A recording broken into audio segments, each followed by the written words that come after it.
Сайн байцгаана уу? За ингээд би өнөөдөр та бүхэндээ матриц гэж юу юм бэ? Матрицаар хүн яаж амьдралаа өөрчлөөд байдаг тухай мэдээллийг хуваалцах гэж байна. За матриц гэдэг маань 5 хошуу одны аргаар өөрийнхөө төрсөн сар өдөр буюу өөрийнхөө төрсөн огноогоор өөрт нуугдаж байгаа бүх мэдээллүүдийг цаана нуугдаж байгаа мэдээллүүдийг гаргаж ирж өөрийгөө ямар чиглэлээр ажиллах хэвээр, ямар чиглэлээр хүмүүстэй харилцах хэвээр. Мөн яавал би эрүүл урт наслах тухай, яавал би удмынхаа хөтөлбөрийг боловсруулах хэвээр гэд тиймээ ингээд 5 төрлийн амьдралын 5 чиглэлийг харуулсан ийм байдалтайгаар өөрийнхөө бүх мэдээллийг харж болдог байх нэ. За жишээлбэл хамгийн ихний гурвалжин бол хүн чи хэн бэ гэсэн асуултанд хариулагдах гурвалжин байгаа. Юу гэсэн утгатай гэхээр таны төрсөн өдөр таныг хэн бэ гэдгийг чинь харуулж байгаа тоо юм. За мөн цаашлаад энэ гурвалжингаар би энэ хороо дээр ямар үүрэгтэй ирсэн бэ? Би хэн юм бэ гэдгийг өөрийгөө харж болох нэ гэсэн үг. За мөн тэгээд дээрэс нь эдгээр тоонууд ямар учиртай тоонууд юм бэ гэхээр таны төрсөн огнооноос гарсан тоонуудыг энэ гурвалжин дотор байрлуулад тавьсан байгаа гэсэн. Жишээлбэл 1985 оны 8 сарын 18-нд төрсэн хүний матрицыг бид нар гаргасан байна. За энэ нь ямар зүйлийг илэрхийлээд байгаа мэдээллүүд байгаа юм болоо гэх юм бол эхний гурвалжин бол хувь хүний талаас нь үздэг. Яг энэ хүн хэн бэ гэдгийг энэ гурвалжингаас харж болох нь. За дараагийн гурвалжин бол сүнслэг байдлыг харуулсан гурвалжин. Хэр зэрэг та хөгждөг юм бэ? Өөрийгөө хэр зэрэг хөгжүүлж байна? Бурханлаг байдал нь хэр байна? Итгэл үнэмшил хэр байна? За энэ болгоныг харуулсан гурвалжин байна. Дараагийн гурвалжин бол мөнгө, санхүү, карьер, ажил, мэргэжил хэрэгжлийн гурвалжин байгаа. За энэ юу вэ гэхээр хүн ямар ажил эрхлүүл хамгийн тохиромжтой зөв юм хийж ин гэж бодох вэ? За би хөдөлгөөнтэй ажил хийх ёстой юу? Эсвэл миний энэ суугаа ажил маань надад тохирч гин үү гэдэг юм уу? Өөрт чинь санхүүгийн эрхчлөөнд хүрэхэд ямар саад бэрхшээл надад байгаад байна гэдгийг энэ дотор байгаа гурвалжингаар харж болох нэ. За энэ гурвалжин дотор байгаа бас нэг жижигхэн гурвалжингууд бол маш чухал мэдээллүүдийг агуулсан байдаг. За мөн дөрөв дэх гурвалжин буюу дараагийн гурвалжин бол харилцааны гурвалжин байгаа. Харилцааны гурвалжин дотроо хүн өөрийнхөө хань ижлийг, за ирээдүйд учрах хань ижлээ хэрхэн яаж зөв сонгох тухай хүртэл байна. Танд тохирсон хань ижил ямар хүн байна вэ? Аль эсвэл тантай учирсан хань ижилд ямар шинж тэмдгүүд байдаг. Төрөлхийн заяа төрөлхийн мэдээллүүд нь байж идэг учраас өөрөө та хантайгаа би ингэж харьцах хэрэгтэй юм байна. Ханыгаа ингэж ойлгох хэрэгтэй юм байна.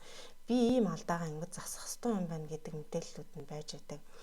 За мөн харилцаанаас шалтгаалаад мөнгө олох ажил, карьерт маш нөлөөлж байдаг. Учраас харилцааны гурвалжин дээрх байгаа бүх мэдээллүүдийг боловсруулах хэрэгтэй байх нэ. За дараагийн гурвалжин бол эрүүл мэндийн гурвалжин байгаа. Эрүүл мэндийн гурвалжин бол маш чухал. Хүн яавал би эрүүл байх ёстой вэ гэдэг бүх мэдээллүүдийг өгчихсөн байгаа.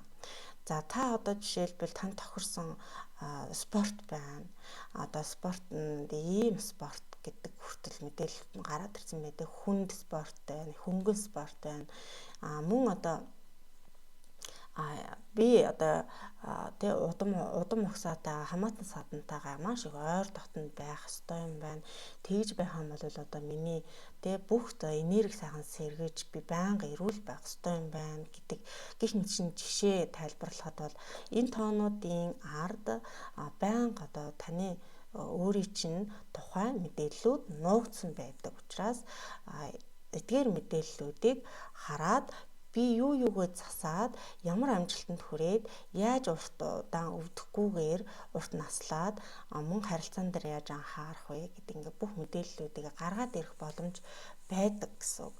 За жишээ болгоо товчхон гэдэг мөнгө санхүүгийн гурвалж ингэ тайлбарлаад өгье. Жишээлбэл энэ тоонуудын ард яагаад энэ дээр ингээд ийм тоо одоо доош харсан гурвалжингийн орой дээр ийм тоо. За энэ хажууд байгаа тоонууд бас ямар учиртай тоонууд юм бэ гэдгийг тайлбарлая. За орой дээр байгаа том гурвалжин гэдэг маань одоо энэ гурвалжин хэлж байна. За энэ орой дээр байгаа том гурвалжингийн орой дээр байгаа тоо бол одоо энэ зорилго гэсэн. Энэ тоорууд зорих хэвээр энэ тооны ард энэ юуг суутгатай тоо ямар мэдээлэл агуулад байгаа тоо юм. Тэгэхээр энэ бол одоо маш их өргөн цар хүрээтэй мэдлэгтэй гэсэн үг. Тэгэхээр энэ мэдлэгийг бусдад түгээх хэвээр одоо маш их одоо мэдлэгтэй учраас энийгээ бусдад түгээж байгаад одоо юу яах нь ингэж өөрийн одоо санхүү карьерийг олж авах нь гэсэн. Гэвч одоо энд хүрэхийн тулд энэ доор байгаа дотор харсан жижиг гурвалжингийн энэ тоонуудыг боловсруулах хэрэгтэй байх нэ. За жишээлбэл энэ доошо харсан гурвалжингийн орой дээр байгаа тоо бол энд зорилгод хүрэх гэсэн одоо том саад гэсэн үг. Энэ одоо таны өөрийн алдаа. Яг вэ гэхээр энэ 22-ын тоо бол одоо мөнхийн хөөхөд гэдэг нэртэй яг хөөхөд шиг ямар ч хариуцлага байхгүй, хариуцлагаас их зүгтдэг гэсэн. Маш том боломжуудыг одоо алддагч байж болох юм. Эсвэл одоо ямар нэгэн эрсдэлтэй зүйлийг хийхээс айдаг ч юм. Хариуцлагагүй, хэнэггүй. За 18 байна, 14 байна. 18 бол одоо маш том айдастай байдаг. Сөрөг бодлыг дотроо маш ихээр тээж байдаг. ертөнцийг сөрөг өнцгөөс нь олж хардаг. За 14 бол одоо юу гэхээр тэнцвэргүй, дотоод тэнцвэргүй байдал байна.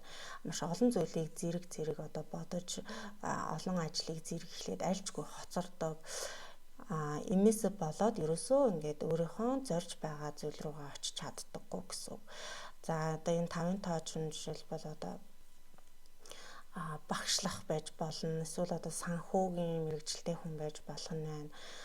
Хэрвээ та одоо тис өөр мэрэгчлээ, тис өөр хөндлөнгийн одоо ажил хийгээд байх мөртлөөс таны одоо энэ мөнгөний гурвалжингийн орой дээр одоо багшлах хэрэгтэй юм байна штэ. Эсвэл одоо та ингээд өөрийнхөө мэдээллээ, өөрийнхөө мэдсэн зүйлээ ингээд бусдад хуваалцаж явах ёстой хүн байна штэ гэд ингээд хэлээд өгсөн байхад яах нь та өөр ажил хийгээд явах юм бол бас яах нь тэр ажил нь урагшилдаггүй, явдаггүй гэсэн үг байх нэ. Тэгэхээр өөрийнхөө хамгийн тохирсон ажлаа энэ матрицаас харах ёстой.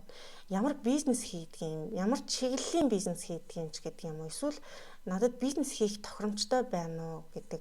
Эсвэл би одоо хөдөлгөөнтэй ажил хийдэг. Эсвэл би суугаа ажил хийдэг. Энэ надад тохирох уу? Би ингээд суугаа ажиллаа хийгээд маш олон жил болж байна. Ингээд ийм юм өвдөд байна. Тийм юм өвддөг. Би ийм өвчтөй болсон гэд тохирохгүй ажлаасаа шалтгаалаад эрүүл мэнд одоо хохирч идэг хүний. За тохирохгүй ингээ харилцаа үүсгэснээсээ болоод санхүү ус ингээ хохирч идэг. Эрүүл мэнд давхар хохирч идэг. За өөрийгөө хөгжүүлэхгүй байгаагаас шалтгаалаад эдгээр санхүү, эрүүл мэнд, харилцаа бүгд ингээд биелэлээ олдоггүй хохирч идэг гэсэн. Ингээд ерөөсө би яагаад ажил маань бүтэхгүй байна? Яагаад ингээд санхүү надад байхгүй, мөнгө байхгүй байна? Миний бодсон ажил ингээд би айгүй их ажил хийгээ яваадах юм. Яагаад ингээд энэ маань ерөөсө болохгүй байгаа юм бэ? Би одоо хүртэл мөнгөгүй ингээд яваад байна ч гэдэг юм. Эсвэл одоо ямар ч хүнтэй харилцсан дандаа л ингээд хүмүүс над руу ингээд одоо буруу өгж авах юм. Яагаад ингээд ийм байдгийг хүмүүсийг би яах ёстой юм? Эсвэл одоо би эхнэр нөхөртөөгөө ингээд эхнэр юм уу нөхөртөөгөө байнга муудалцаадах юм. Нөхөр өстө намайг дандаа тэгж яадаг. Эсвэл эхнэр дандаа ингэдэг тэгдэг гэд ингээд үргэлж одоо хүний одоо тэ сөрөг байдал танд илрээд байвал одоо эсвэл одоо миний дандаа нуруу өвддөг, миний хөл өвддөг, бөөр өвддөг, ийм юм өвдөд энэ, тийм юм өвдөд энэ. Энэ болгон ч цаанаа шалтгаантай. Эдгээр тоонуудын ард та өөрийнхөө алдааг засаж байж одоо энэ бүхнийхээ амжилтанд хүрээд таны амьдрал оронгоор өөрчлөгдөх боломж байна гэсэн үг. Тийм учраас та матрицаар өөрийгөө би яах ёстой вэ гэдгээ харж болгын том өөрийгөө өөрчлөх